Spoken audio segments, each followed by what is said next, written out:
Yo, Haitian, go crazy with it. Go crazy with it.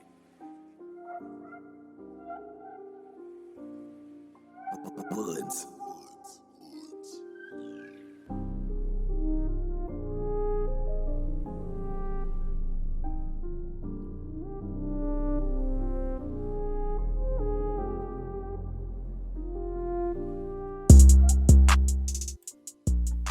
Hola los peoples! My name is Rafisa, you're listening to Choublak4 and I hope you're having an awesome day. If you liked that beat, that's Haitian's work. You can find him on Instagram, his handle is at one Haitian, that will be one, the number one, Hayshun.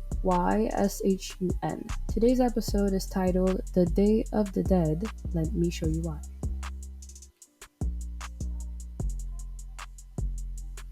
In Haiti, the Day of the Dead is actually celebrated during the first 2 days of November, depending on your religious or spiritual affiliation. Essentially, it is to honor those who have passed as they live on in our hearts.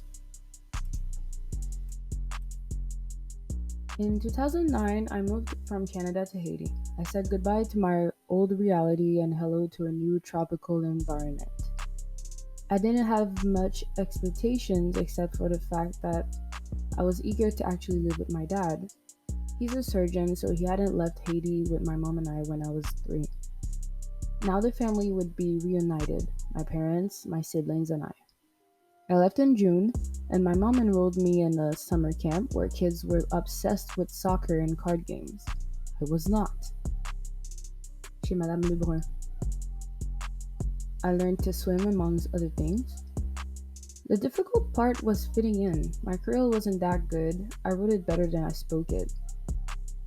I had a half Canadian accent when speaking French, and people thought I was bougie for that. I was shy and yet bold, not the perfect mix to make new friends. There was one person who had been genuine and welcoming from the start. Her name was Florence. She was my age, and she was like a ray of sunshine. I still think she had this effect on many of us.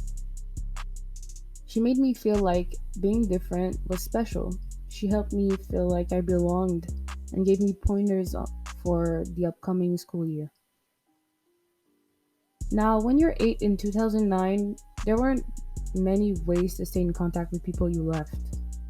I wasn't really talking to my friends in Canada, and after leaving camp, I didn't hear from Florence.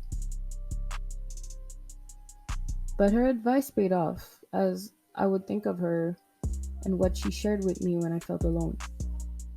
She probably didn't know how important she ended up being to me. The following year, the day before my birthday, there was a huge earthquake causing the death of millions. On January 12, 2010, Florence died. Between 9 and 16 years old, I lost a place called home 4 times, for 4 different reasons. 3 shook my pride, all 4 were sad. But I wasn't without shelter. While several friends and family members offered to help, all 4 times I ended up being in the same place, my uncle and aunt's house, Toto Junior and Mommy Gitsi. Honestly, they're like my third set of grandparents. My uncle taught me things such as etiquette and poise, and made me follow a set of rules commonly deemed as old-fashioned. Every Sunday, he'd fill the first floor of the house with music, often classical, and invited me to share part of my art with him. He was the ultimate hype man. Even when we moved out, if I was going out and looked great, I would make detours to pass by his house and receive one of his compliments. Whenever I wore an afro, I would be his Angela Davis. He believed in me, to the point where he would forget to ask me about my grades or competitions because he'd assume I did great. He always said he knew I'd achieve amazing things, especially with my art. He said my art moved him, that it was inspiring. He called it genius. Even if I didn't aspire to much, I would have to find myself some ambition just to make him proud. So I'd know he was right to believe in me the way that he did. On January 1st, 2020, Toto Junior died.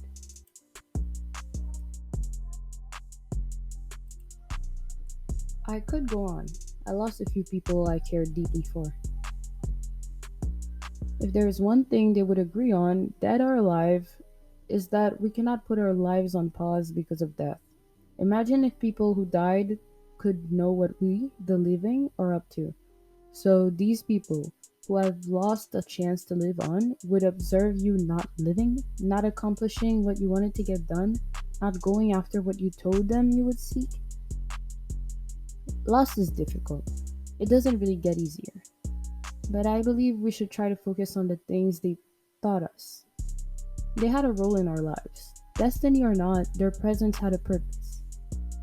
Any one of our interactions with someone can lead to a train of thoughts or an action. Be aware of what your loved ones teach you, how they help you shape your behavior for the better. When they make your life better, be aware of how they make you feel, so you know how to make others feel this way. Be aware of how they made your world a better place. Chances are, it wasn't by putting their life on pause. They didn't make you experience these feelings by dwelling on the sad parts of their lives. Don't get me wrong.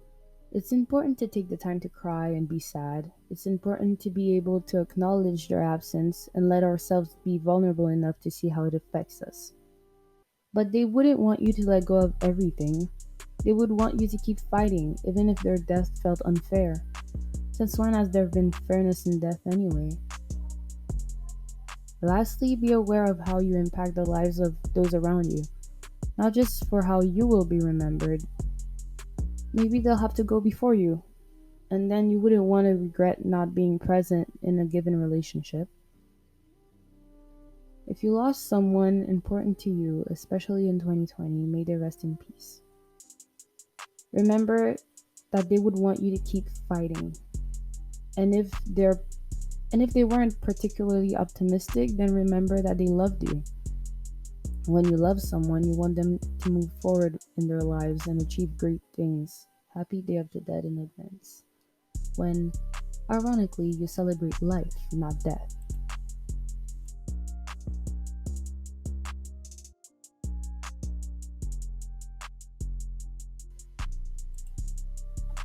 Thank you for listening to today's episode. You can follow Choublak4 on Instagram. That will be CHOUBLAK4, the number 4. You can also subscribe to whichever platform you're listening this from.